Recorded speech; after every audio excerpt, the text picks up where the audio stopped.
ਆਪਣਾ ਪੰਜਾਬ ਦੇ ਸਰੋਂ ਸੁਭਾਸ਼ ਸ਼ਰਮਾ ਦਾ ਨਮਸਕਾਰ, ਆਦਾਬ ਤੇ ਸਤਿ ਸ੍ਰੀ ਅਕਾਲ। ਦੋਸਤੋ, ਦਰਸ਼ਕੋ, ਅੱਜ ਅਸੀਂ ਬੜਾ ਅਹਿਮ ਪ੍ਰੋਗਰਾਮ ਲੈ ਕੇ ਹਾਜ਼ਰ ਹੋਏ ਹਾਂ ਔਰ ਮੇਰੇ ਨਾਲ ਨੇ ਡਾਕਟਰ SS ਮੁਦਗਲ। ਸਭ ਤੋਂ ਪਹਿਲਾਂ ਤਾਂ ਉਹਨਾਂ ਦਾ ਸਵਾਗਤ ਕਰਦੇ ਹਾਂ ਤੇ ਫਿਰ ਮੈਂ नमस्कार सुभाष जी।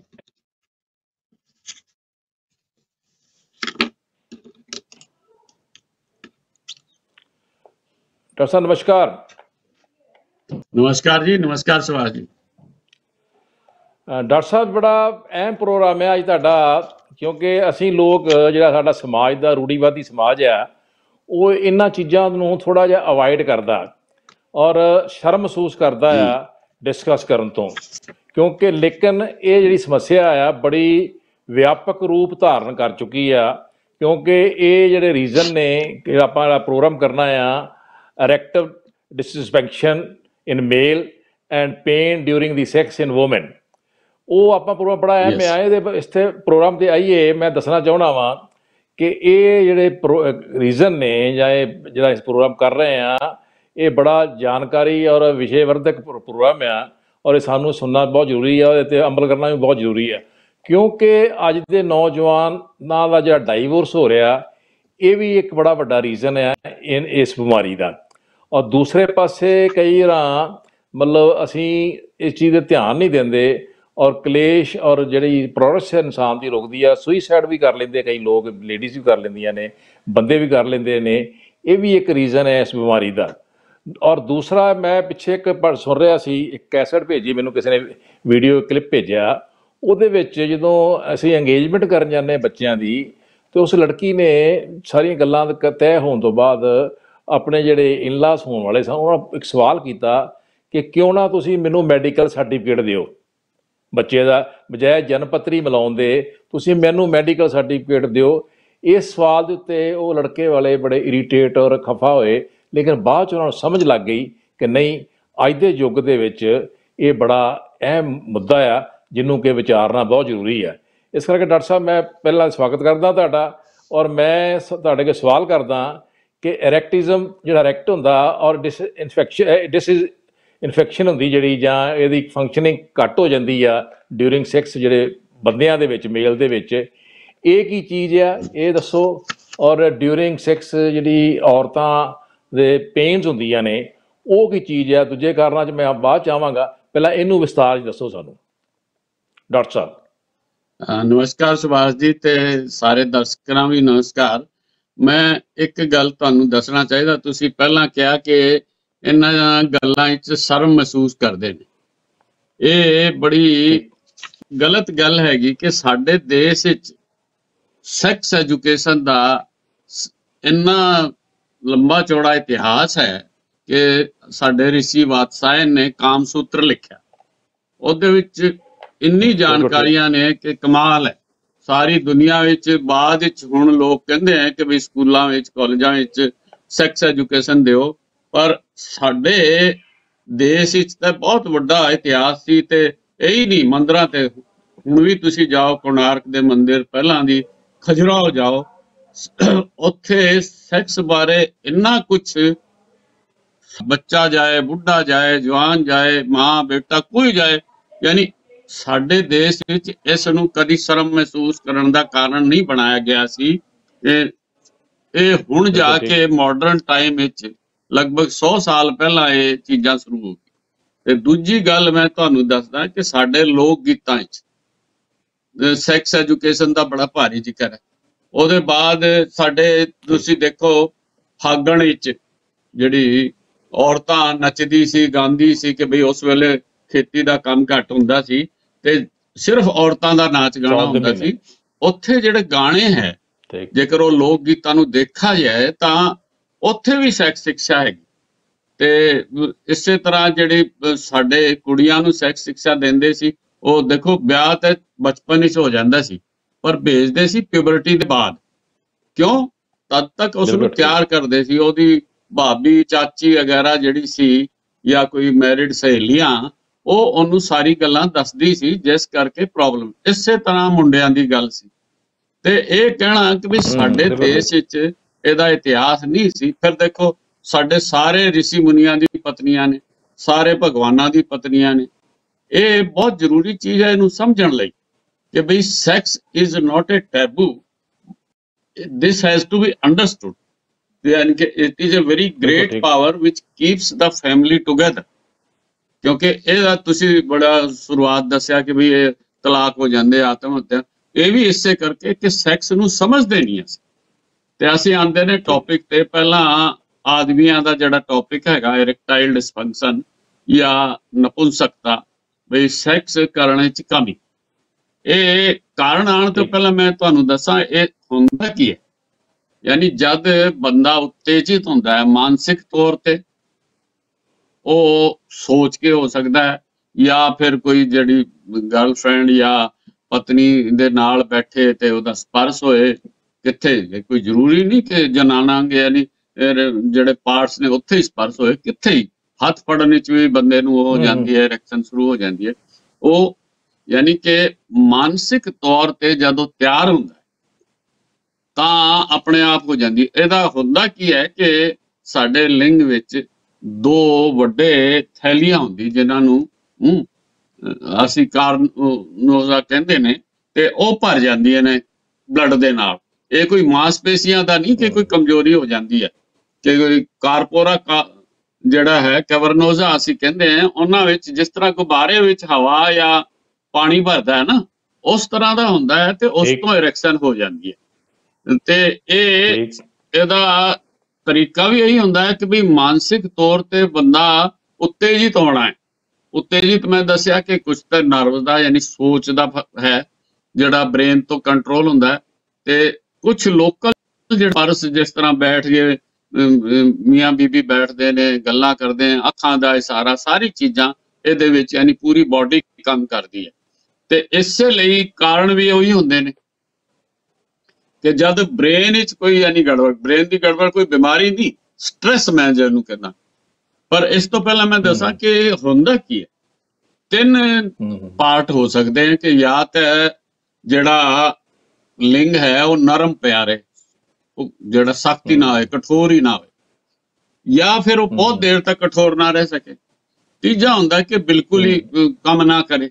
ਇਹ ਤਿੰਨ ਪਾਰਟ ਹੁੰਦੇ ਆ, ਤੇ ਇਹਨਾਂ ਦੇ ਸਭ ਤੋਂ ਵੱਡੀ ਇਹ ਹੈ ਵੀ ਜਾਂ ਜਿਸ ਤਰ੍ਹਾਂ ਕਿ ਬਹੁਤ ਦੇਰ ਤੱਕ ਨਾ ਰਹੇ, ਕਠੋਰ ਹੋਏ, ਯਾਨੀ ਕਿ ਥਰਸਟ ਕਰੇ ਤੇ ਉਹਦੇ ਬਾਅਦ ਖਤਮ ਹੋ ਜਾਏ, ਫਟਾਫਟ ਡਿਸਚਾਰਜ ਹੋ ਜਾਏ। ਇਹਨੂੰ ਅਸੀਂ ਸਤੰਭਨ ਦੋਸ਼ ਕਹਿੰਦੇ ਨੇ।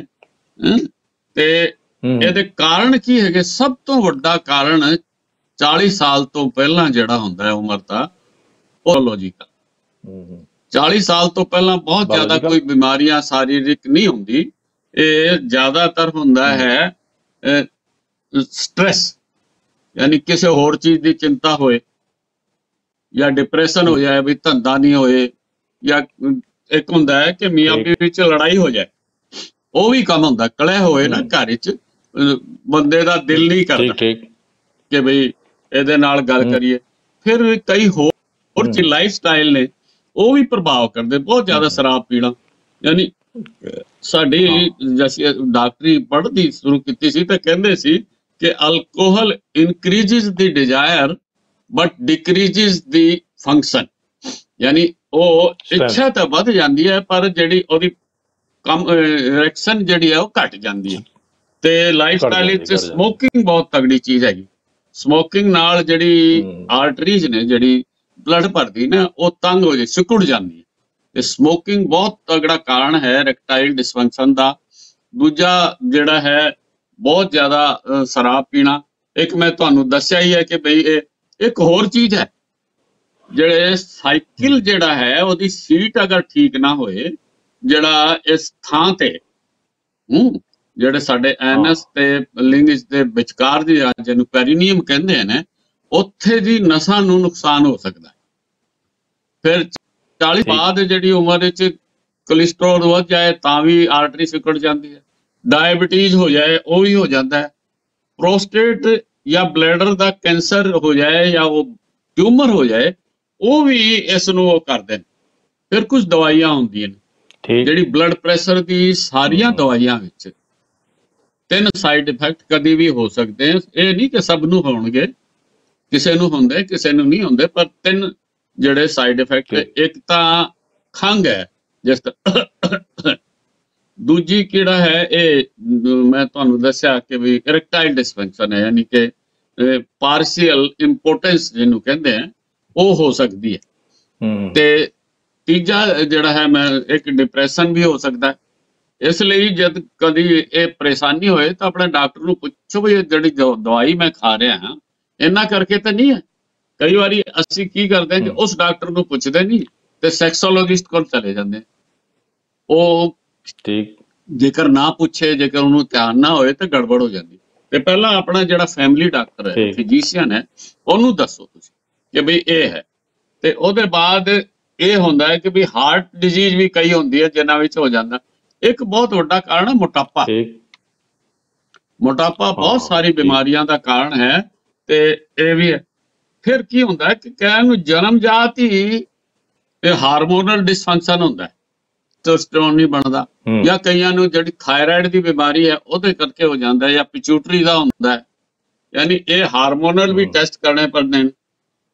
ਇਨਸੋਮਨੀਆ, ਜੇਕਰ ਨੀਂਦ ਪੂਰੀ ਨਾ ਆਏ ਜਾਂ ਫਿਰ ਨਸ਼ੀਲੀ ਦਵਾਈ ਲੈਣ, ਉਸ ਕਰਕੇ ਪੈਲਵਿਸ ਵਿੱਚ ਚੋਟ ਜੇਕਰ ਹੋ ਜਾਏ ਤਾਂ ਉਹ ਵੀ ਇੱਕ ਕਾਰਨ ਹੋ ਜਾਂਦਾ ਵੀ ਇਹ ਚੋਟ ਜਿਹੜੀ ਹੈ ਕੁਛ ਤਾਂ ਦਰਦ ਕਰਕੇ, ਕੁਛ ਹੋਰ ਚੀਜ਼ਾਂ। ਤੇ ਇਸ ਲਈ ਠੀਕ, ਇਹ ਬਹੁਤ ਜ਼ਰੂਰੀ ਹੈ ਕਿ ਬੰਦਾ ਡਾਕਟਰ ਕੋਲ ਜਾਏ, ਪੂਰੀ ਉਹ ਹਿਸਟਰੀ ਲੈ ਤੇ ਜਾਂਚ ਕਰੇ। ਜਾਂਚ ਵਿੱਚ ਇਹ ਵੀ ਅੱਛਾ ਮੈਂ ਤੁਹਾਨੂੰ ਇੱਕ ਹੋਰ ਗੱਲ ਦੱਸਾਂ ਕਿ ਇਹਦੇ ਛੋਟੇ ਵੱਡੇ ਹੋਣ ਦੀ ਕੋਈ ਖਾਸ ਉਹ ਨਹੀਂ ਹੁੰਦੀ। ਯਾਨੀ ਮੈਕਸਿਮਮ ਮਿਨੀਮਮ 2.5 ਇੰਚ ਉਹ ਸਫੀਸ਼ੀਐਂਟ ਹੈ। ਉਹਦੇ ਬਾਅਦ ਕੀ ਹੁੰਦਾ, ਜਿਸ ਕਰੈਕਸ਼ਨ ਹੁੰਦੀ ਹੈ ਤਾਂ ਉਹ 4, 5 ਜਾਂ 6 ਇੰਚ ਹੋ ਜਾਂਦਾ। ਉਹਦਾ ਕੋਈ ਕਈ ਵਾਰੀ ਬੰਦੇ ਨੂੰ ਰਹਿੰਦਾ ਵੀ ਤੇਰਾ ਤੇ ਛੋਟਾ ਹੈ, ਇਸ ਕਰਕੇ ਉਹਦਾ ਕੋਈ ਖਾਸ ਫਰਕ ਨਹੀਂ ਹੁੰਦਾ। ਜਿਸ ਤਰ੍ਹਾਂ ਰੰਗ ਕਾਲਾ ਹੋ ਜਾਂਦਾ ਇਸੇ ਤਰ੍ਹਾਂ ਦੀ ਚੀਜ਼ ਹੈ, ਪਰ ਵੈਰੀ ਵੈਰੀ ਰੇਅਰਲੀ ਇਹ ਹੁੰਦਾ। ਕਈ ਚੀਜ਼ਾਂ ਹੋਰ ਹੁੰਦੀਆਂ, ਜਿਸ ਤਰ੍ਹਾਂ ਗਰਮੀ ਵਿੱਚ ਰਹੇ ਬੰਦਾ, ਕੋਈ ਇਸ ਤਰ੍ਹਾਂ ਦੀ ਫੈਕਟਰੀ ਹੈ ਕਿ ਉੱਥੇ ਸਾਰੇ ਦਿਨ ਗਰਮੀ, ਕਿਉਂਕਿ ਦੇਖੋ ਪ੍ਰਮਾਤਮਾ ਨੇ ਆਦਮੀ ਨੂੰ ਵੀ ਤੇ ਸਾਰੇ ਜਾਨਵਰਾਂ ਨੂੰ ਇਹ ਸਰੀਰ ਤੋਂ ਬਾਹਰ ਬਣਾਇਆ, ਅੰਡਕੋਸ਼ ਜਿਹੜਾ ਨਾ, ਟੈਸਟੀਕਲਸ, ਇਸੇ ਲਈ ਬਣਾਇਆ ਕਿ ਉਹ ਸਰੀਰ। Doctor Sahib the IT the stress ਹੈ ਲੋਕਾਂ ਨੂੰ, ਅੱਜ-ਕੱਲ੍ਹ ਕੰਪਿਊਟਰ ਸਟ੍ਰੈਸ ਹੈ, ਮਤਲਬ ਕਾਫੀ ਲੋਕ ਬੱਚੇ ਅੱਜ-ਕੱਲ੍ਹ ਮੈਂ ਉਹ ਵੀ ਦੇਣ ਲੱਗਿਆ ਕਿ ਉੱਥੇ ਵੀ ਲੈਪਟਾਪ ਜਿਹੜੇ ਰੱਖ ਲੈਂਦੇ ਨੇ ਜਾਂਘਾਂ ਤੇ ਉਹਦੇ ਨਾਲ ਜਿਹੜੀ ਗਰਮੀ ਹੁੰਦੀ ਹੈ ਉਹ ਵੀ ਇਫੈਕਟ ਕਰਦੀ ਹੈ ਇਹਨੂੰ। ਇਸੇ ਤਰ੍ਹਾਂ ਜਿਹੜਾ ਮੋਬਾਈਲ ਹੈ ਜੇਬ ਵਿੱਚ ਪਾਉਂਦੇ ਆ, ਬਹੁਤ ਦੇਰ ਗੱਲ ਕਰੀ ਜਾਈਏ ਤੇ ਉਹ ਗਰਮ ਹੁੰਦਾ ਰਹੇ। ਜਿਹੜਾ ਗਰਮੀ ਹੈ, ਮੈਂ ਤੁਹਾਨੂੰ ਦੱਸਿਆ ਨਾ ਕਿ ਸਾਰੇ ਜਾਨਵਰ ਤੇ ਆਦਿਆਂ 'ਚ ਸਰੀਰ ਤੋਂ ਬਾਹਰ ਬਣਾਇਆ ਗਿਆ, ਇਸੇ ਲਈ ਬਣਾਇਆ ਗਿਆ ਕਿ ਉਹ ਥੋੜਾ ਠੰਡਾ ਰਹੇ। ਇਸੇ ਲਈ ਅਸੀਂ ਇਹ ਕਹਿੰਦੇ ਹਾਂ ਜਿਹਨਾਂ ਨੂੰ ਇਰੈਕਟਾਈਲ ਡਿਸਫੰਕਸ਼ਨ ਕਿ ਉਹ ਠੰਡੇ ਪਾਣੀ ਨਾਲ ਨਹਾਣ, ਬਹੁਤ ਜ਼ਿਆਦਾ ਗਰਮ ਪਾਣੀ ਨਾਲ ਨਹੀਂ ਨਹਾਉਣਾ ਚਾਹੀਦਾ ਉਹਨਾਂ ਨੂੰ। ਜੇਕਰ ਸਰਦੀ ਵੀ ਹੈ ਤਾਂ ਕੋਸੇ ਪਾਣੀ ਨਾਲ ਨਹਾਓ, ਨਹੀਂ ਜੇਕਰ ਸਰਦੀ ਨਹੀਂ ਹੈ ਤਾਂ ਠੰਡੇ ਪਾਣੀ ਨਾਲ ਨਹਾਓ। ਉੱਥੇ ਠੰਡਾ ਪਾਣੀ ਪਾਓ, ਉਹਦੇ ਨਾਲ ਜਿਹੜਾ ਹੈ ਇਹ ਜ਼ਿਆਦਾ ਹੋ ਜਾਂਦੀ ਹੈ। ਤੇ ਸਭ ਤੋਂ ਜ਼ਰੂਰੀ ਹੈ ਕਿ ਪਹਿਲਾਂ ਸਾਈਕੋਲੋਜੀਕਲ ਜਿਹੜਾ ਸਾਈਕੈਟ੍ਰਿਸਟ ਹੈ ਉਹਨੂੰ ਮਿਲਿਆ ਜਾਏ ਤੇ ਕਪਲ ਕਾਉਂਸਲਿੰਗ ਹੋਏ। ਇਹਦੇ ਵਿੱਚ ਕੀ ਹੁੰਦਾ ਹੈ ਕਿ ਕਪਲ ਕਾਉਂਸਲਿੰਗ ਨਾ ਹੋਣ ਕਰਕੇ ਉਹ ਬੰਦਾ ਜਿਹੜੇ ਫਟਾਫਟ ਬਸ ਸੈਕਸ ਕਰਨਾ ਚਾਹੁੰਦੇ ਉਹ ਨਹੀਂ ਜ਼ਰੂਰੀ। ਫੋਰ ਪਲੇ ਤੇ ਆਫਟਰ ਪਲੇ ਵੀ ਬਹੁਤ ਜ਼ਰੂਰੀ ਹੈ ਤੇ ਉਹਦੇ ਨਾਲ ਵੀ ਇਰੈਕਸ਼ਨ ਦੀ ਫਰਕ ਪੈਂਦਾ ਹੈ। ਕਈ ਵਾਰੀ ਮੈਂ ਤੁਹਾਨੂੰ ਦੱਸਿਆ ਨਾ, ਬਹੁਤ ਵੱਡਾ ਕਾਰਨ ਹੁੰਦਾ ਹੈ ਸਾਈਕੋਲੋਜੀਕਲ, ਜਿਸ ਵਿੱਚ ਘਰੇਲੂ ਕਲਹ ਬੜੀ ਚੀਜ਼ ਹੈ। ਘਰੇਲੂ ਕਲਹ ਵਿੱਚ ਵੀ ਬੰਦੇ ਨੂੰ ਇਹ ਬਿਮਾਰੀ ਹੋ ਜਾਂਦੀ ਹੈ ਤੇ ਇਹ ਕਪਲ ਕਾਉਂਸਲਿੰਗ ਵਿੱਚ ਜਿਹੜਾ ਹੈ ਸੰਬੰਧਾਂ ਦੇ ਤਣਾਅ ਨੂੰ ਖਤਮ ਕਰਕੇ ਇਹ ਠੀਕ ਹੋ ਜਾਂਦੀ ਹੈ। ਇਹਦੀ ਕੋਈ ਉਹ ਨਹੀਂ ਹੈਗੀ। ਇਹਦੇ ਯਾਨੀ ਬੰਦਾ 90-100 ਸਾਲ ਤੱਕ ਵੀ ਸੈਕਸ ਕਰ ਸਕਦਾ ਹੈ ਜੇਕਰ ਅਦਰਵਾਈਜ਼ ਫਿਟ ਹੈ, ਜਿਹਨੂੰ ਕੋਈ ਡਾਇਬਟੀਜ਼ ਨਹੀਂ ਹੈਗੀ, ਹੋਰ ਚੀਜ਼ਾਂ ਨਹੀਂ ਹੈਗੀ, ਚਿੰਤਾ ਨਹੀਂ ਹੈਗੀ। ਇਹ ਕੋਈ ਬਹੁਤ ਲੰਬੀ ਚੌੜੀ ਚੀਜ਼ ਨਹੀਂ ਹੁੰਦੀ, ਪਰ ਇਹਨੂੰ ਲੰਬੀ ਚੌੜੀ ਬਣਾ ਦਿਆ ਜਾਂਦਾ। ਉਹ ਤੁਸੀਂ ਕਿਹਾ ਨਾ ਸ਼ਰਮ ਕਰਕੇ, ਜੇਕਰ ਸ਼ੁਰੂਆਤ ਵਿੱਚ ਦੱਸ ਦਈਏ ਤਾਂ ਫਿਰ ਕੋਈ ਗੜਬੜ ਨਹੀਂ ਹੁੰਦੀ। ਤੇ ਇਹਦਾ ਜਿਹੜੀ ਟੈਸਟਿੰਗ ਹੁੰਦੀ ਹੈ, ਟੈਸਟਿੰਗ ਵਿੱਚ ਤਾਂ ਪਹਿਲਾਂ ਸਰੀਰਕ ਜਾਂਚ ਕਰਦੇ ਨੇ, ਫਿਰ ਬਲੱਡ ਦੀ ਜਾਂਚ ਕਰਦੇ ਨੇ, ਇਹਦੇ ਵਿੱਚ ਹਾਰਮੋਨ ਦੀ ਵੀ ਜਾਂਚ ਹੁੰਦੀ ਹੈ। ਡਾਕਟਰ ਸਾਹਿਬ ਹਾਂ, ਉਹ ਵੀ ਲੇਡੀਜ਼ ਬਾਰੇ ਨਹੀਂ ਡਿਸਕਸ ਕੀਤਾ। ਹਾਂ, ਮੈਂ ਕਰਦਾ ਉਹਦਾ। ਹਾਂ, ਉਹ ਹੁਣ ਉਸੇ ਤੇ ਆ ਰਹੇ ਆ। ਇਹਦਾ ਇਲਾਜ ਮੈਂ ਤੁਹਾਨੂੰ ਪਹਿਲਾਂ ਦੱਸ ਦਿਆਂ 2-4 ਮਿੰਟਾਂ 'ਚ। ਇਹਦੇ 'ਚ ਕੁਝ ਤਾਂ ਦਵਾਈਆਂ ਹੁੰਦੀਆਂ ਜਿਸ ਤਰ੍ਹਾਂ ਵਿਆਗਰਾ ਵਗੈਰਾ, ਪਰ ਉਹ ਆਪ ਨਹੀਂ ਲੈਣੀ ਚਾਹੀਦੀ। ਜੇਕਰ ਕੋਈ ਹੋਰ ਦਵਾਈ ਲੈ ਰਿਹਾ ਜਿਸ ਤਰ੍ਹਾਂ ਬਲੱਡ ਪ੍ਰੈਸ਼ਰ ਦੀ, ਤਾਂ ਹਾਰਟ ਅਟੈਕ ਦੇ ਕਾਰਨ ਹੋ ਚਾਂਸ ਜਾਂਦੇ ਹੈ, ਵੱਧ ਕਿਉਂਕਿ ਜਾਂਦਾ। ਤੇ ਇਹ ਠੀਕ। ਬਹੁਤ ਜ਼ਰੂਰੀ ਹੈ ਕਿ ਵੀ ਇਹ ਬੰਦਾ ਇਹਨੂੰ ਧਿਆਨ ਰੱਖੇ। ਹੂੰ ਤੇ ਬਹੁਤ ਸਾਰੀ ਚੀਜ਼ਾਂ ਨੇ, ਕਈ ਪੈਚ ਲਗਾ ਦਿੰਦੇ ਆ ਸਕਿਨ ਤੇ, ਉਸ ਕਰਕੇ ਵੀ ਹੋ ਜਾਂਦਾ ਹੈ, ਉਹ ਠੀਕ ਹੋ ਹੂੰ ਜਾਂਦੇ ਆ। ਗੋਲੀਆਂ ਦੇ ਦਿੰਦੇ ਆ, ਪੰਪ ਆਉਂਦੇ ਆ ਅੱਜ ਕੱਲ, ਹੂੰ ਇੰਪਲਾਂਟ ਵੀ ਹੋ ਜਾਂਦਾ ਜੇਕਰ ਬਿਲਕੁਲ ਹੀ ਹੂੰ ਹੋਏ, ਜਿਸ ਤਰ੍ਹਾਂ ਡਾਇਬੀਟੀਜ਼ ਤੇ ਇੰਪਲਾਂਟ ਹੁੰਦੇ ਆ, ਜਿਹੜੇ ਵੈਕਿਊਮ ਪੰਪ ਹੁੰਦੇ ਆ। ਬਹੁਤ ਸਾਰੀ ਚੀਜ਼ਾਂ ਜਿਹੜਾ ਡਾਕਟਰ ਹੂੰ ਦੱਸ ਸਕਦਾ, ਮੈਂ ਤੁਹਾਨੂੰ ਸਿਰਫ ਰੈਫਰੈਂਸ ਦਿੱਤਾ ਹੈ। ਉਹਦੇ ਬਾਅਦ ਅਸੀਂ ਆਉਂਦੇ ਹੂੰ ਹਾਂ ਜਿਹੜੀ ਇੰਟਰਕੋਰਸ ਵਿੱਚ ਦਰਦ ਹੋ ਜਾਂਦਾ ਔਰਤਾਂ ਨੂੰ। ਇਹਦਾ ਹੂੰ ਜਿਹੜਾ ਹੈ, ਇਹਨੂੰ ਡਿਸਪਾਰਯੂਨੀਆ ਕਹਿੰਦੇ ਆ। ਇਹ ਜ਼ਿਆਦਾਤਰ ਯਾਨੀ ਕਿ ਜਵਾਨੀ ਦੇ ਕਦਮ ਰੱਖਣ ਦੇ ਸ਼ੁਰੂ ਹੁੰਦਾ ਹੈ ਤੇ ਬਾਅਦ ਵਿੱਚ ਚੱਲਦਾ ਰਹਿੰਦਾ। ਇਹਦਾ ਵੀ ਉਸੇ ਤਰ੍ਹਾਂ ਹੈ ਕਿ ਬਈ ਇਹ ਕਿ ਜਦ ਯੋਨੀ ਵਿੱਚ ਜਾਂਦਾ ਹੈ ਲਿੰਗ, ਤਾਂ ਦਰਦ ਹੁੰਦਾ ਹੈ, ਜਾਂ ਕੋਈ ਟੈਂਪਨ ਵਗੈਰਾ ਪਾਉਣ ਵਿੱਚ, ਜਾਂ ਸੈਕਸ ਦੇ ਦੌਰਾਨ ਵਿੱਚ, ਜਾਂ ਫਿਰ ਬਹੁਤ ਜ਼ੋਰ ਦਾ ਸੈਕਸ ਕਰਨ ਵਿੱਚ। ਤੇ ਇਹਦੇ ਸਿੰਪਟਮ ਹੁੰਦੇ ਆ ਕਿ ਬਈ ਵਜਾਈਨਾ ਯੋਨੀ ਵਿੱਚ ਦਰਦ ਹੋ ਸਕਦਾ ਹੈ, ਜਲਨ ਹੋ ਸਕਦੀ ਹੈ, ਥ੍ਰੋਬਿੰਗ ਪੇਨ ਹੋ ਸਕਦੀ ਹੈ। ਕਈ ਵਾਰੀ ਜਿਹੜਾ ਹੋਦਾ ਸੰਭੋਗ ਦੇ ਬਾਅਦ ਘੰਟੋਂ ਤੱਕ ਦਰਦ ਰਹਿੰਦਾ ਹੈ। ਇਹਦੇ ਕਾਰਨ ਬੜੇ ਅਲੱਗ-ਅਲੱਗ ਨੇ।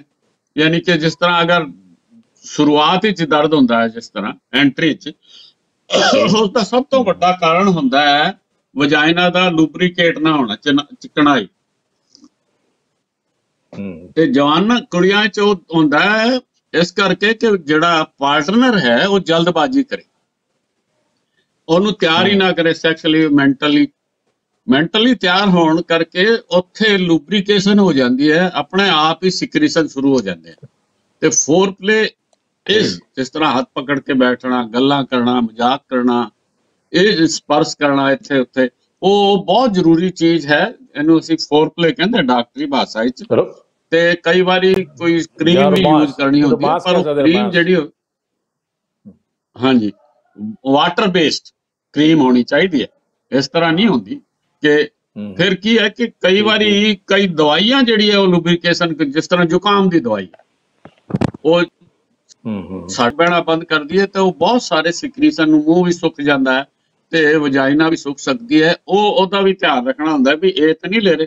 ਕਈ ਵਾਰੀ ਗਰਭ ਨਿਰੋਧਕ ਜਿਹੜੀ ਗੋਲੀਆਂ ਨੇ ਉਹ ਵੀ ਕਰਦੀ ਹੈ, ਬਲੱਡ ਪ੍ਰੈਸ਼ਰ ਦੀ ਦਵਾਈ ਇੱਥੇ ਵੀ ਅਸਰ ਕਰਦੀ ਹੈ। ਫਿਰ ਇੱਕ ਇਸ ਦਾ ਸਭ ਤੋਂ ਵੱਡਾ ਕਾਰਨ ਹੁੰਦਾ ਹੈ ਕਿ ਕਦੀ ਬਚਪਨ ਵਿੱਚ ਜਿਹੜਾ ਹੈ ਕਿਸੇ ਬੰਦੇ ਨੇ ਉਹਨੂੰ ਗਲਤ ਤਰੀਕੇ ਨਾਲ ਨਾ ਯੂਜ਼ ਕੀਤਾ ਹੋਏ। ਕਈ ਤੁਸੀਂ ਜਾਣਦੇ ਹੋ ਕਿ ਬਈ ਬੱਚਿਆਂ ਦਾ ਰੇਪ ਹੋ ਜਾਂਦਾ ਹੈ, ਸੈਕਸੁਅਲ ਅਸਾਲਟ ਹੋ ਜਾਂਦੇ ਹੈ, ਉਸ ਕਰਕੇ ਉਸ ਨੂੰ ਸੈਕਸ ਤੋਂ ਨਫ਼ਰਤ ਹੋ ਜਾਂਦੀ ਤੇ ਉਹਨੂੰ ਦਰਦ ਹੋਣਾ ਸ਼ੁਰੂ ਹੋ ਜਾਂਦਾ। ਉਸ ਵਿੱਚ ਕਾਉਂਸਲਿੰਗ ਬੜੀ ਕੰਮ ਆਉਂਦੀ ਹੈ ਬਈ ਉਹ ਤੇ ਜਿਹੜਾ ਹੋ ਗਿਆ, but now it is a natural thing, it is not ਕਿ this is a bad thing. ਤੇ ਉਸ ਤੋਂ ਫਿਰ ਕਈ ਵਾਰੀ ਕੀ ਹੁੰਦਾ, ਜੇਕਰ ਕਈ ਵਾਰੀ ਮੈਰਿਜ ਦੇ ਬਾਅਦ ਜਿਹੜੀ ਡਿਲੀਵਰੀ ਹੁੰਦੀ ਹੈ, ਡਿਲੀਵਰੀ ਵਿੱਚ ਜਿਹੜਾ ਚੀਰਾ ਲਾਇਆ ਜਾਂਦਾ ਹੈ ਐਪੀਜਿਓਟਮੀ, ਉਹਦੀ ਹੀਲਿੰਗ ਠੀਕ ਨਾ ਹੋਏ ਤਾਂ ਵੀ ਦਰਦ ਹੋਣਾ ਸ਼ੁਰੂ ਹੋ ਜਾਂਦਾ। ਤੇ ਬ੍ਰੈਸਟ ਫੀਡਿੰਗ ਵਿੱਚ ਵੀ ਲੂਬਰੀਕੇਸ਼ਨ ਦੀ ਕਮੀ ਹੋ ਜਾਂਦੀ ਹੈ। ਕਈ ਵਾਰੀ ਵਜਾਈਨਲ ਇਨਫੈਕਸ਼ਨ ਹੁੰਦੀ ਹੈ, ਫੰਗਸ ਇਨਫੈਕਸ਼ਨ ਜਾਂ ਬੈਕਟੀਰੀਅਲ ਇਨਫੈਕਸ਼ਨ, ਜਿਹਦੇ ਵਿੱਚ ਲਿਕੁਇਰੀਆ ਹੋ ਜਾਂਦਾ ਹੈ, ਉਹਦਾ ਵੀ ਧਿਆਨ ਰੱਖਣਾ ਹੁੰਦਾ ਹੈ। ਕਈ ਵਾਰੀ ਕੀ ਹੁੰਦਾ ਹੈ ਕਿ ਇੱਕ ਸੁਕੜਨ ਹੋ ਜਾਂਦੀ ਹੈ, ਵਜਨਿਮਸ ਕਹਿੰਦੇ ਅਸੀਂ, ਉਹ ਕਿ ਬਈ ਮਸਲ ਜਿਹੜੇ ਹੁੰਦੇ ਆ ਵਜਾਈਨਾ ਦੇ, ਉਹ ਆਪਣੇ ਆਪ ਹੀ ਜਦ ਐਂਟਰੀ ਹੁੰਦੀ ਹੈ ਆਪਣੇ ਆਪ ਹੋ ਜਾਂਦੀ। ਇੱਕ ਇੰਪਰਫੋਰੇਟ ਹਾਈਮਨ ਜਿਹੜੀ ਝਿੱਲੀ ਹੁੰਦੀ ਹੈ, ਕਈਆਂ ਦੇ ਵਿੱਚ ਬੜੀ ਮੋਟੀ ਹੁੰਦੀ, ਉਹ ਝਿੱਲੀ ਜੇਕਰ ਆਪਣੇ ਆਪ ਪਹਿਲੇ ਸੰਭੋਗ ਵਿੱਚ ਟੁੱਟ ਜਾਂਦੀ ਹੈ, ਪਰ ਨਹੀਂ ਟੁੱਟੇ ਤਾਂ ਉਹਦਾ ਆਪਰੇਸ਼ਨ ਵੀ ਕਰਾਉਣਾ ਪੈ ਜਾਂਦਾ ਹੈ। ਤੇ ਕਾਰਨ ਮੈਂ ਤੁਹਾਨੂੰ ਦੱਸਿਆ ਕਿ ਸਭ ਤੋਂ ਪਹਿਲਾਂ ਤਾਂ ਮਨੋਵਿਗਿਆਨਿਕ ਮੁੱਦੇ ਨੇ ਜਿਹੜਾ ਦੱਸਿਆ। ਦੂਸਰਾ ਤੁਹਾਨੂੰ ਦੱਸਿਆ ਕਿ ਵੀ ਇਹ ਸਾਰੀ ਇਨਫੈਕਸ਼ਨ ਵਗੈਰਾ ਤੇ ਚੋਟ ਵੀ ਹੋ ਸਕਦੀ ਹੈ, ਕੋਈ ਆਪਰੇਸ਼ਨ ਹੋ ਸਕਦਾ ਹੈ। ਫਿਰ ਜਿਹੜੀ ਥੋੜੀ ਵੱਡੀ ਉਮਰ ਵਿੱਚ ਕੀ ਹੁੰਦਾ ਹੈ ਕਿ ਯੂਟਰਾਈਨ ਪ੍ਰੋਲੈਪਸ ਹੋ ਜਾਂਦਾ ਹੈ, ਢਿੱਲੇ ਹੋ ਕੇ ਜਿਹੜੀ ਬੱਚਾਦਾਨੀ ਹੈ ਉਹ ਥੱਲੇ ਆਣੀ ਸ਼ੁਰੂ ਹੋ ਜਾਂਦੀ ਹੈ, ਜਾਂ ਫਾਈਬਰਾਇਡ ਹੋ ਜਾਂਦੇ ਹੈ। ਜਾਂ ਕਈ ਵਾਰੀ ਸਾਨੂੰ ਠੀਕ ਇਰੀਟੇਬਲ ਬਾਉਲ ਸਿੰਡਰੋਮ ਹੋ ਜਾਂਦਾ ਹੈ, ਤੇ ਇਸ ਠੀਕ ਕਰਕੇ ਵੀ ਇਹ ਸਾਰੀ ਓਵੇਰੀਅਨ ਸਿਸਟ ਵੀ ਇੱਕ ਕਾਰਨ ਹੋ ਸਕਦੀ ਹੈ। ਤੇ ਸਰਜੀ ਦੀ ਦੇਖ ਜਾਂ ਉਸ ਦੇ ਬਾਅਦ ਕਈ ਵਾਰੀ ਕੀ ਹੁੰਦਾ ਹੈ ਕਿ ਮੈਂਸੇਜ ਵਿੱਚ ਜੇਕਰ ਕਰੀਏ ਤਾਂ ਵੀ ਕਿਸੇ ਕਿਸੇ ਨੂੰ ਹੋ ਜਾਂਦਾ ਹੈ। ਇਹ ਕੋਈ ਜ਼ਰੂਰੀ ਬਈ ਕੋਈ ਗਲਤ ਕੰਮ ਹੈ, ਪਰ ਹੋ ਜਾਂਦਾ ਹੈ। ਤੇ ਸਭ ਤੋਂ ਪਹਿਲਾਂ ਤਾਂ ਮੈਂ ਤੁਹਾਨੂੰ ਦੱਸਿਆ ਇਹਦਾ ਫਿਰ ਇਲਾਜ ਕੀ ਹੁੰਦਾ ਹੈ ਕਿ ਪਹਿਲਾਂ ਤਾਂ ਕਾਉਂਸਲਿੰਗ ਕਰੋ, ਉਹਦੇ ਬਾਅਦ ਪੋਜੀਸ਼ਨ ਬਦਲ ਕੇ, ਹਾਂਜੀ, ਪੋਜੀਸ਼ਨ ਬਦਲ ਕੇ ਜੇਕਰ ਸੈਕਸ ਕੀਤਾ ਜਾਏ, ਜਿਸ ਤਰ੍ਹਾਂ ਬਈ ਉਹ ਕਹਿੰਦੇ woman on top rather then being man on top. Woman on top ਵਿੱਚ ਕੀ ਹੁੰਦਾ ਹੈ ਕਿ ਉਹ ਰਿਲੈਕਸ ਹੋ ਜਾਂਦੀ ਹੈ ਵਜਾਇਨਾ, ਤੇ ਆਪਣੇ ਆਪ ਹੋ ਜਾਂਦਾ ਹੈ। ਇਹ ਆਸਨ ਜਿਹੜੇ ਹੈ ਉਹ ਬਦਲ ਕੇ ਕੀਤਾ ਜਾਏ, ਉਹ ਵੀ ਹੈਲਪ ਕਰਦਾ ਹੈ। ਤੇ ਇਹਨੂੰ ਸਭ ਤੋਂ ਜ਼ਿਆਦਾ ਹੈਲਪ ਇਹ ਹੀ ਕੀਤਾ। ਤੇ ਆਪਸ ਵਿੱਚ ਬਾਤ ਜਿਹੜੀ ਹੈ ਨਾ ਬਈ ਦੱਸੇ ਆਪਣੇ ਪਾਰਟਨਰ ਨੂੰ ਕਿ ਬਈ ਇਸ ਵੇਲੇ ਮੈਨੂੰ ਦਰਦ ਹੁੰਦਾ ਤੇ ਤੂੰ ਜਿਹੜਾ ਆਰਾਮ ਨਾਲ ਸ਼ੁਰੂਆਤ ਕਰ। ਇਹ ਬਹੁਤ ਜ਼ਰੂਰੀ ਚੀਜ਼ ਹੈ। ਫੋਰਪਲੇ ਮੈਂ ਲੁਬਰੀਕੈਂਟ ਜਿਹੜਾ ਹੈ ਵਾਟਰ ਬੇਸਡ ਮੋਇਸਚਰਾਈਜ਼ਰ ਉਹ ਵੀ ਕਰ ਸਕਦੇ ਹਾਂ ਜਿਨ੍ਹਾਂ ਨੂੰ। ਤੇ ਦਵਾਈਆਂ ਜਿਹੜੀ ਹੈ ਉਹ ਡਾਕਟਰ ਨੂੰ ਪੁੱਛੋ ਵੀ ਇਹਨਾਂ ਕਰਕੇ ਤਾਂ ਨਹੀਂ ਲੁਬਰੀਕੇਸ਼ਨ ਹੈਗੀ। ਤੇ ਇੱਕ ਫਿਰ ਹੁੰਦੀ ਹੈ ਡੀਸੈਂਸਿਟਾਈਜੇਸ਼ਨ ਥੈਰੇਪੀ, ਜੋ ਅਸੀਂ ਕੁਝ ਐਕਸਰਸਾਈਜ਼ ਦੱਸਦੇ ਹਾਂ ਕਿ ਵੀ ਐਕਸਰਸਾਈਜ਼ ਕਰਨ ਨਾਲ ਜਿਹੜੀ ਵਜਾਇਨਾ ਹੈ ਉਹ ਰਿਲੈਕਸ ਹੋ ਜਾਂਦੀ ਹੈ। ਤੇ ਉਹ ਬਹੁਤ ਜ਼ਰੂਰੀ ਹੈ ਕਿ ਵੀ ਕਿਸ ਤਰ੍ਹਾਂ ਸਿੱਖੀ ਜਾਏ, ਉਹ ਫਿਜ਼ੀਓਥੈਰੇਪਿਸਟ ਆ ਸਕਦਾ ਹੈ। ਤੇ ਸ਼ੁਰੂਆਤ ਵਿੱਚ ਜਿਹੜਾ ਹੈ ਕਈ ਵਾਰੀ ਬੰਦੇ ਨੂੰ ਵਾਈਲਡ ਸੈਕਸ ਨਹੀਂ ਕਰਨਾ ਚਾਹੀਦਾ ਜਾਂ ਇੰਪਰੋਪਰ ਸੈਕਸ ਨਹੀਂ ਕਰਨਾ ਚਾਹੀਦਾ ਹੈ। ਬਾਅਦ ਦੋਨਾਂ ਦੀ ਉਸ ਦੇ ਬਾਅਦ ਹੀ ਹੋ ਸਕਦਾ ਵੀ ਦੋਨਾਂ ਦੀ ਮਜ਼ਦੂਰੀ ਜਿਹਨੂੰ ਕਹਿੰਦਾ ਜਾਨਵਰਾਂ ਕੋ ਨਾ ਬੰਦਾ ਬੇਵ ਕਰੇ, ਜਾਨਵਰਾਂ ਕੋ ਬੇਵ ਉਹ ਨਹੀਂ ਕਰਨਾ। ਹਾਂ ਉਸ ਉਹ ਹੁੰਦੀ ਹੈ। ਤੇ ਇਸ ਔਰਤਾਂ 'ਚ ਇਹ ਹੁੰਦਾ ਹੈ ਕਿ ਵੀ ਜੇਕਰ ਉਹ ਸਮੋਕਿੰਗ ਵਗੈਰਾ ਕਰਦੀ ਹੈ, ਜ਼ਿਆਦਾ ਸ਼ਰਾਬ ਪੀਂਦੇ ਹੈ, ਤੇ ਉਹ ਵੀ ਪਰ ਜ਼ਿਆਦਾਤਰ ਜਿਹੜਾ ਹੈ ਹੁੰਦਾ ਹੈ, ਮੈਂ ਤੁਹਾਨੂੰ ਦੱਸਿਆ ਕਿ ਇਹ ਬਚਪਨ ਵਿੱਚ ਸੈਕਸੁਅਲ ਐਕਸਪਲਾਇਟੇਸ਼ਨ ਦਾ ਕਾਰਨ ਸਭ ਤੋਂ ਜ਼ਿਆਦਾ ਮੰਨਿਆ ਗਿਆ ਹੈ। ਇਹ ਜਿਹੜਾ ਪੀੜਾਦਾਇਕ ਸੰਭੋਗ ਜਿਹੜਾ ਹੁੰਦਾ ਹੈ ਉਹਦੇ ਵਿੱਚ, ਕਿਉਂਕਿ ਉਹ ਬੱਚੀ ਸ਼ਰਮ ਕਰਕੇ ਦੱਸਦੀ ਨਹੀਂ ਕਿਸੇ ਨੂੰ। ਕਈ ਵਾਰੀ ਦੱਸ ਵੀ ਦੇ ਤਾਂ ਮਾਂ ਕਹਿੰਦੀ ਨਹੀਂ ਬੇਇੱਜ਼ਤੀ ਹੋਏਗੀ, ਤੇਰਾ ਵਿਆਹ ਨਹੀਂ ਹੋਏਗਾ, ਇਹ ਨਹੀਂ ਹੋਏਗਾ। ਇਸ ਤਰ੍ਹਾਂ ਉਹਦੇ ਵਿੱਚ ਇੱਕ ਖੌਫ ਪੈਦਾ ਕਰ ਦਿੰਦੇ ਵੀ ਇਹ ਗਲਤ ਕੰਮ ਸੀ। ਮੈਂ ਤੁਹਾਨੂੰ ਪਹਿਲਾਂ ਦੱਸਿਆ ਕਿ ਸਾਡੇ ਤੇ ਬੜਾ ਸੈਕਸ ਐਜੂਕੇਸ਼ਨ ਸੀ, ਉਹ ਹੁਣ ਇੱਕ ਤਾਂ ਏਕਲ ਪਰਿਵਾਰ ਹੋ ਗਏ ਨੇ। ਹੁਣ ਨਾ ਭਾਬੀਆਂ ਨੇ, ਇੱਕ ਤਾਂ ਬੰਦੇ ਜਿਸ ਤਰ੍ਹਾਂ ਇੱਕ ਭਰਾ ਹੈ, ਇੱਕ ਭੈਣ, ਉਹ ਕਿੱਥੇ ਚਲੇ ਗਏ ਪੜ੍ਹ ਲਿਖ ਕੇ। ਤੇ ਪਹਿਲਾਂ ਤਾਂ ਪਰਿਵਾਰ ਜਿਹੜੇ ਕੰਬਾਈਨਡ ਹੁੰਦੇ ਸੀ, ਚਾਚੀ, ਮਾਮੀ, ਭਾਬੀ, ਇਹ ਸਾਰੀ ਜਿਹੜੀ ਹੈ ਉਹ ਆਪਣੇ ਆਪਣੇ ਐਕਸਪੀਰੀਅੰਸ ਨਾਲ ਕੁੜੀ ਨੂੰ ਤਿਆਰ ਕਰਦੇ ਹੁੰਦੇ ਸੀ ਤੇ ਮੁੰਡੇ ਨੂੰ ਵੀ ਤਿਆਰ ਕਰਦੇ ਸੀ, ਉਹਦੇ ਚਾਚੇ, ਭਰਾ, ਵੱਡੇ ਦੋਸਤ ਵਗੈਰਾ। ਇਹ ਸਾਡੇ ਦੇਸ਼ ਵਿੱਚ ਇਹ ਤੁਸੀਂ ਸ਼ੁਰੂਆਤ ਜਿਹੜਾ ਕਿਹਾ ਨਾ ਕਿ ਜਿਹੜੇ ਸੈਕਸ ਦੇ ਨਾਲ ਸ਼ਰਮ ਅਸੀਂ ਪਾਤੀ, ਉਹ ਬਹੁਤ ਵੱਡਾ ਕਾਰਨ ਹੈ ਦੋਨਾਂ ਪਾਸੇ, ਇਰੈਕਟਾਈਲ ਡਿਸਫੰਕਸ਼ਨ ਵਿੱਚ ਵੀ ਤੇ ਸੰਭੋਗ ਵਿੱਚ ਪੀੜਾ ਵਿੱਚ ਵੀ ਜਿਹੜਾ ਦਰਦ ਹੋ ਜਾਂਦਾ ਹੈ। ਇਹ ਨਾ ਸਮਝੀ ਕਰਕੇ ਜ਼ਿਆਦਾ ਹੁੰਦਾ ਹੈ ਤੇ ਬਿਮਾਰੀ। ਡਾਕਟਰ ਸਾਹਿਬ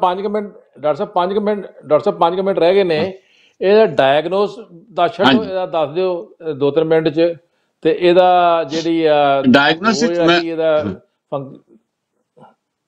ਹਾਂਜੀ ਸਭ ਤੋਂ ਪਹਿਲਾਂ ਤੇ ਇਹ ਡਿਟੇਲਡ ਹਿਸਟਰੀ ਹੁੰਦੀ ਹੈ। ਡਿਟੇਲਡ ਹਿਸਟਰੀ ਵਿੱਚ ਮੈਂ ਤੁਹਾਨੂੰ ਦੱਸਿਆ ਕਿ ਵੀ ਸੈਕਸੁਅਲ ਐਕਸਪਲਾਇਟੇਸ਼ਨ ਦੀ ਹਿਸਟਰੀ ਉਹ ਜਿਹੜਾ ਮਨੋਚਿਕਿਤਸਕ ਹੈ ਨਾ, ਸਾਈਕੋਲੋਜਿਸਟ, ਉਹ ਚੰਗੀ ਤਰ੍ਹਾਂ ਲੈ ਸਕਦਾ ਹੈ। ਤੇ ਦੂਜਾ ਉਸ ਦੇ ਬਾਅਦ ਹੁੰਦੀ ਹੈ ਕਪਲ ਕਾਉਂਸਲਿੰਗ। ਉਹਦੇ ਵਿੱਚ ਵੀ ਪਤਾ ਲੱਗਦਾ ਹੈ ਕਿ ਵੀ ਇਹਨਾਂ ਦੀ ਕਲਹ ਤੇ ਨਹੀਂ ਹੋ ਰਹੀ ਜਾਂ ਕੋਈ ਹੋਰ ਪ੍ਰੋਬਲਮ ਤੇ ਨਹੀਂ। ਇਸੇ ਤਰ੍ਹਾਂ ਦਵਾਈਆਂ ਬਾਰੇ ਕਿ ਵੀ ਕੋਈ ਦਵਾਈ ਤੇ ਨਹੀਂ ਖਾ ਰਹੇ। ਕਈ ਵਾਰੀ ਕੀ ਹੁੰਦਾ ਹੈ ਕਿ ਜਿਸ ਤਰ੍ਹਾਂ ਮੈਂ ਦੋਨਾਂ ਦੇ ਇਕੱਠੇ ਹੀ ਦੱਸ ਰਿਹਾ ਕਿ ਕਈ ਵਾਰੀ ਜਿਹੜੇ ਇਸ਼ਤਿਹਾਰ ਆਉਂਦੇ ਨੇ ਕਿ ਵੀ ਇਹਦੇ ਨਾਲ ਸੈਕਸ ਦੀ ਤਾਕਤ ਵੱਧ ਜਾਂਦੀ, ਉਹਦੇ ਵਿੱਚ ਵੀ ਜਾਂ ਤਾਂ ਵਿਆਗਰਾ ਪਾ ਦਿੰਦੇ ਜਾਂ ਕੋਈ ਇਸ ਤਰ੍ਹਾਂ ਦੀ ਦਵਾਈ ਹੁੰਦੀ ਹੈ, ਉਸਦੇ ਨਾਲ ਉਲਟਾ ਹਿਸਾਬ ਹੋ ਜਾਂਦਾ। ਕਿਉਂਕਿ ਇੱਕ ਵਾਰੀ ਉਹ ਖਾਈ ਦਵਾਈ, ਉਹ ਵਿਆਗਰਾ ਦੀ ਡੋਜ਼ ਵੀ ਜ਼ਿਆਦਾ ਹੋਈ, ਫਿਰ ਹੋ ਗਿਆ, ਉਹਦੇ ਬਾਅਦ ਹੋਏਗਾ ਹੀ ਨਹੀਂ, ਉਹ ਲੱਤ ਪੈ ਜਾਂਦੀ ਹੈ ਬੰਦੇ ਨੂੰ। ਤੇ ਇਹ ਜਿਹੜੇ ਵਿਗਿਆਪਨਾਂ ਵਿੱਚ ਆਉਂਦੇ ਆ, ਫੂਡ ਦੇ ਵੀ ਵਿਗਿਆਪਨ ਆਉਂਦੇ ਆ ਵੀ ਇਹ ਸੈਕਸ ਤਾਕਤ ਵਧਾ ਦਿੰਦਾ ਹੈ, ਤੇ ਦਵਾਈਆਂ ਦੀ ਵੀ ਆਉਂਦੀ ਹੈ ਕਿ ਇਹ ਹਰਬਲ ਦਵਾਈ ਨੇ। ਕੋਈ ਹਰਬਲ ਦਵਾਈ ਨਹੀਂ ਹੁੰਦੀ ਇਸ ਤਰ੍ਹਾਂ ਦੀ। ਇਹ ਸਾਰਾ ਉਹਦੇ ਵਿੱਚ ਇਸੇ ਤਰ੍ਹਾਂ ਦੀ ਦਵਾਈਆਂ ਉਹ ਦੇ ਦਿੰਦੇ ਨੇ ਚਲਾਕ ਬੰਦੇ, ਤੇ ਉਹਦੇ ਨਾਲ ਨੁਕਸਾਨ ਬਹੁਤ ਜ਼ਿਆਦਾ ਹੁੰਦਾ ਹੈ। ਤੇ ਸਭ ਤੋਂ ਪਹਿਲਾਂ ਤੇ ਜਿਹੜਾ ਹੈ ਉਹ ਜਾ ਕੇ ਆਪਣੀ ਹਿਸਟਰੀ ਟੋਟਲ ਦੱਸ, ਤੇ ਹਿਸਟਰੀ ਦੋਨਾਂ ਪਾਸੇ ਦੋਨਾਂ ਬੰਦਿਆਂ ਦੀ ਲਈ ਜਾਂਦੀ ਹੈ। ਇਹ ਨਹੀਂ ਹੈ ਕਿ ਬਈ ਕਿਸੇ ਨੂੰ ਸੰਭੋਗ ਵਿੱਚ ਪੀੜਾ ਤੇ ਸਿਰਫ ਔਰਤ ਦਾ ਇਤਿਹਾਸ ਜਾਂ ਔਰਤ ਨੂੰ ਹੀ ਜਾਂਚ। ਉਹ ਇਸੇ ਤਰ੍ਹਾਂ ਇਰੈਕਟਾਈਲ ਡਿਸਫੰਕਸ਼ਨ ਜਿਹੜਾ ਹੈ, ਜਿਹੜਾ ਇੰਪੋਰਟੈਂਸ ਹੈ, ਪਾਰਸ਼ੀਅਲ ਇੰਪੋਰਟੈਂਸ, ਉਹਦੇ ਵਿੱਚ ਵੀ ਦੋਨੋਂ ਮੀਆਂ ਬੀਬੀ ਨੂੰ ਇਕੱਠੇ ਜਾਣਾ ਚਾਹੀਦਾ ਹੈ ਕਿ ਡਾਕਟਰ ਨੂੰ ਪਤਾ ਲੱਗੇ ਕਿ ਵੀ ਕੀ ਤਕਲੀਫ। ਉਹ ਕਈ ਵਾਰੀ ਜਿਹੜਾ ਹੈ ਵਾਈਫ ਜ਼ਿਆਦਾ ਦੱਸਦੀ ਹੈ, ਕਈ ਵਾਰੀ ਹਸਬੈਂਡ ਜ਼ਿਆਦਾ ਦੱਸਦਾ ਹੈ, ਤੇ ਦੋਨੋਂ ਬੈਠ ਕੇ ਕਰਨਗੇ ਤੇ ਫਿਰ ਉਹ ਸ਼ਰਮ ਵੀ ਨਹੀਂ ਆਏਗੀ ਕਿ ਵੀ ਇਹ ਗੱਲ ਹੈ ਕਿ ਇਸ ਤਰ੍ਹਾਂ ਦੀ। ਤੇ ਸਭ ਤੋਂ ਵੱਡੀ ਚੀਜ਼ ਤੇ ਹਿਸਟਰੀ, ਉਹਦੇ ਬਾਅਦ ਸਰੀਰਕ ਜਾਂਚ ਹੈ, ਉਹਦੇ ਬਾਅਦ ਕੁਝ ਟੈਸਟ ਹੁੰਦੇ ਜਿਹੜੇ ਬਲੱਡ ਦੇ ਟੈਸਟ ਵੀ, ਕੋਲੇਸਟ੍ਰੋਲ ਦਾ ਟੈਸਟ ਹੈ, ਡਾਇਬੀਟੀਜ਼ ਦਾ ਟੈਸਟ ਹੈ, ਹਾਰਮੋਨ ਦੇ ਟੈਸਟ ਨੇ, ਤੇ ਹੋਰ ਕਿਸੇ ਬਿਮਾਰੀ ਦਾ ਟੈਸਟ ਹੈ, ਕੈਂਸਰ ਵੈਂਸਰ ਨਾਲ ਵੀ ਹੋ ਜਾਂਦੇ ਆ ਚੀਜ਼ਾਂ। ਤੇ ਡਾਕਟਰ ਸਾਹਿਬ ਦੱਸਿਆ ਤੁਹਾਨੂੰ 2 ਮਿੰਟ ਰਹਿ ਗਏ ਨੇ ਸਾਰੇ। ਇਹਦੇ ਵਿੱਚ ਇੱਕ ਚੀਜ਼ ਦੱਸੋ, ਇਹਦੇ ਬਾਰੇ ਥੋੜਾ ਲੋਕਾਂ ਨੂੰ ਲੈਸਨ ਦਿਓ ਵੀ ਜਿਸ ਤਰ੍ਹਾਂ ਆਮ ਇਸ਼ਤਿਹਾਰਬਾਜ਼ੀ ਹੁੰਦੀ ਹੈ ਸੈਕਸ ਉੱਤੇ, ਬੜੀ ਆਮ ਸ਼ਹਿਰਾਂ ਜਾਈਦਾ, ਪਿੰਡ ਲਿਖੇ ਬੜੇ ਬੜੇ ਇਸ਼ਤਿਹਾਰ ਦਿੱਤੇ ਜਾਂਦੇ ਆ, ਜਾਂ ਅੱਜ ਕੱਲ੍ਹ YouTube 'ਚ ਬੜਾ ਕੁਝ ਆਉਂਦਾ ਆ, ਔਰ ਮੈਡੀਸਨ ਬਾਰੇ ਦੱਸਦੇ ਆ, ਜਾਂ ਪ੍ਰਚਾਰ ਕਰਦੇ, ਜਾਂ ਕਈ ਵਾਰ ਅਫੀਮ ਦਾ ਸੇਵਨ ਦੇ ਬਾਰੇ ਐਡਵਾਈਜ਼ ਕਰਦੇ ਪੁਰਾਣੇ ਬੰਦੇ। ਇਹਦੇ ਬਾਰੇ ਮਤਲਬ ਕੋਈ ਸਰਕਾਰੀ ਕਾਨੂੰਨ ਹੋਣਾ ਚਾਹੀਦਾ, ਜਾਂ ਡਿਸਕਰਜ ਕਰਨਾ ਚਾਹੀਦਾ, ਜਾਂ ਕੋਈ ਜਿਹੀ ਮੁਹਿੰਮ ਹੋਣੀ ਚਾਹੀਦੀ ਇਹਦੇ ਬਾਰੇ? ਕੋਈ ਮੈਡੀਕਲੀ ਪੁਆਇੰਟ ਆਫ ਵਿਊ ਨਾ, ਇਹ 2 ਮਿੰਟ ਹੀ ਦੱਸ ਦਿਓ ਬਸ। ਨਹੀਂ, ਤੁਸੀਂ ਬਹੁਤ ਚੰਗੀ ਗੱਲ ਪੁੱਛੀ। ਤੇ ਅਸੀਂ ਇੰਡੀਅਨ ਮੈਡੀਕਲ ਐਸੋਸੀਏਸ਼ਨ ਦੇ ਰਾਹੀਂ ਕਈ ਵਾਰੀ ਸਰਕਾਰ ਨੂੰ ਕਿਹਾ ਹੈ ਇਹਨਾਂ ਚੀਜ਼ਾਂ ਤੇ। ਤੁਹਾਨੂੰ ਪਤਾ ਹੀ ਹੈ ਕਿ ਮੈਂ ਹਰਿਆਣਾ ਪ੍ਰਦੇਸ਼ ਦਾ ਇੰਡੀਅਨ ਮੈਡੀਕਲ ਐਸੋਸੀਏਸ਼ਨ ਦਾ ਪ੍ਰੈਜ਼ੀਡੈਂਟ ਰਿਹਾ, ਤੇ ਸੈਂਟਰ ਵਿੱਚ ਵਾਈਸ ਪ੍ਰੈਜ਼ੀਡੈਂਟ, ਤੇ ਉੱਥੇ ਵੀ ਅਸੀਂ ਸਾਰੇ ਆਵਾਜ਼ ਉਠਾਈ, ਤੇ ਕਈ ਵਾਰੀ ਗਏ ਕੋਰਟ ਵਿੱਚ ਵੀ ਅਸੀਂ ਗਏ ਨੇ, ਤੇ ਕਈ ਕੇਸਾਂ ਵਿੱਚ ਅਸੀਂ ਜਿੱਤੇ ਵੀ ਨੇ ਕਿ ਵੀ ਇਹ ਦਵਾ ਦਾ ਇਸ਼ਤਿਹਾਰ। ਮੈਂ ਤੁਹਾਨੂੰ ਇੱਕ ਛੋਟੀ ਜਿਹੀ ਐਗਜ਼ਾਮਪਲ ਦਿੰਦਾ, ਜਿਹੜਾ ਇੱਕ ਦਵਾਈ ਆਉਂਦੀ ਸੀ ਬਰਨੌਲ, ਉਹਦੇ ਲਈ ਅਸੀਂ ਸੁਪਰੀਮ ਕੋਰਟ ਤੱਕ ਗਏ ਕਿਉਂਕਿ ਉਹ ਬਰਨ ਵਿੱਚ ਬੜੀ ਗੜਬੜ ਕਰਦੀ ਸੀ। ਨਾउ दे से मामूली जलन के लिए, पहले कहते थे जले कटे के लिए। इस तरह के इश्तिहारां ਨੂੰ ਵੀ ਤੇ ਇੱਕ ਵਾਚ ਏਜੰਸੀ ਬਣਾਉਣੀ ਚਾਹੀਦੀ ਹੈ ਜਿਹੜੀ ਇਸ ਤਰ੍ਹਾਂ ਦੀ ਚੀਜ਼ਾਂ ਨੂੰ ਦੇਖੇ ਤੇ ਇਹਨੂੰ ਪ੍ਰੋਲੀਫਰੇਟ ਨਾ ਹੋਣ ਦੇ, ਤੇ ਜਿਸ ਦੇ ਨਾਲ ਸਮਾਜ ਨੂੰ, ਬੱਚਿਆਂ ਨੂੰ, ਸਭ ਨੂੰ ਨੁਕਸਾਨ ਹੋ ਜਾਂਦਾ। ਇਸੇ ਤਰ੍ਹਾਂ ਅਸਥਮਾ ਵਿੱਚ ਵੀ ਬੜੀ ਗੜਬੜ ਹੁੰਦੀ, ਮਿਰਗੀ ਦੀ ਵੀ ਬੜੀ ਜਾਂਦੀ। ਡਾਕਟਰ ਸਾਹਿਬ ਟਾਈਮ ਹੋ ਰਿਹਾ ਜੀ। ਇਹਦਾ ਮਤਲਬ ਇਹ ਹੋਇਆ ਵੀ ਜਿਹੜੀ ਨੌਜਵਾਨਾਂ ਨੂੰ ਜਾਂ ਅੱਜ ਦੀ ਜਨਰੇਸ਼ਨ ਨੂੰ ਇਸ ਦੀ ਸ਼ਰਮ ਨਹੀਂ ਕਰਨੀ ਚਾਹੀਦੀ। ਅਗਰ ਉਹ ਇਹ ਚੀਜ਼ ਮਹਿਸੂਸ ਕਰਦੇ ਨੇ ਤੇ ਉਹਨਾਂ ਨੂੰ ਡਾਕਟਰ ਦੇ ਨਾਲ ਕੰਸਲਟ ਕਰਨਾ ਚਾਹੀਦਾ। ਇਹ ਬਹੁਤ ਜ਼ਰੂਰੀ ਆ ਸੁਖੀ ਜੀਵਨ ਦੇ ਵਾਸਤੇ। ਡਾਕਟਰ ਸਾਹਿਬ ਬਹੁਤ ਬਹੁਤ ਮਿਹਰਬਾਨੀ। ਸਭ ਤੋਂ ਪਹਿਲਾਂ ਤੇ ਪਾਰਟਨਰ ਨਾਲ ਗੱਲ ਕਰਨ, ਨਾਲ ਪਾਰਟਨਰ ਨਾਲ ਗੱਲ ਕਰਨ, ਔਰ ਜੋ ਵੀ ਸਮਾਜ ਇਹਦੀ ਸ਼ਰਮ ਨਹੀਂ ਮਹਿਸੂਸ ਕਰਨੀ ਚਾਹੀਦੀ, ਇਹਨੂੰ ਸਾਇੰਟੀਫਿਕਲੀ ਲੈਣਾ ਚਾਹੀਦਾ ਔਰ ਪ੍ਰੋਗਰੈਸਿਵਲੀ ਲੈਣਾ ਚਾਹੀਦਾ, ਤਾਂ ਕਿ ਸੁਖੀ ਔਰ ਸਮਰਿੱਧ ਜੀਵਨ ਜਿਹੜਾ ਇਨਸਾਨ ਜੀ ਸਕੇ। ਡਾਕਟਰ ਸਾਹਿਬ ਬਹੁਤ ਬਹੁਤ ਮਿਹਰਬਾਨੀ। ਅਗਲੇ ਹਫਤੇ ਆਪਾਂ ਨਵਾਂ ਟੌਪਿਕ ਲੈ ਕੇ ਹਾਜ਼ਰ ਹੋਵਾਂਗੇ, ਕਿਉਂਕਿ ਟਾਈਮ ਇਜਾਜ਼ਤ ਨਹੀਂ ਦਿੰਦਾ। ਬਹੁਤ ਬਹੁਤ ਕੀਮਤੀ ਵਿਚਾਰ ਰੱਖੇ ਨੇ, ਔਰ ਉਮੀਦ ਹੈ ਕਿ ਸਰੋਤੇ ਸਾਡੇ ਇਸ ਤੋਂ ਜਾਣੂ ਹੋਣਗੇ ਔਰ ਇਹਦਾ ਲਾਭ ਉਠਾਉਣਗੇ। ਅਗਰ ਕੋਈ ਇਨਕੁਆਇਰੀ ਹੋਵੇ ਤੇ ਉਹ ਸਾਨੂੰ ਕੰਟੈਕਟ ਕਰ ਸਕਦੇ ਨੇ।